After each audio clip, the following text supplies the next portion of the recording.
பித்தப்பையில் ஏற்பட்ட கல் பித்த நீர் பாதையில் அடைப்பை ஏற்படுத்தி அதனைத் தொடர்ந்து மஞ்சள் காமாலை நோய் பாதிக்கப்பட்ட ஒருவர் சிகிச்சைக்கு வந்தார். அவருக்கு மஞ்சள் காமாலையின் அளவு 5க்கு மேல் இருந்தது.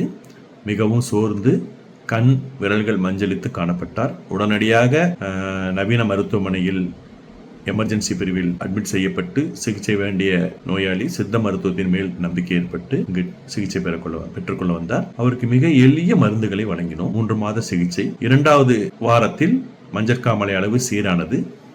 4வது வாரத்தில் நோயாளிக்கு சோர்வு குறைந்து நன்கு ஆரோக்கியமாக இருந்தார். 4வது வார இறுதியில் ஸ்கேன் செய்து பார்த்த பொழுது பாதையில் உள்ள அடைப்பு பாதி அளவு குறைந்திருப்பதாக ஸ்கேன் ரிப்போர்ட் வந்தது. மீண்டும் இதே சிகிச்சையை தொடர்ந்தோம்.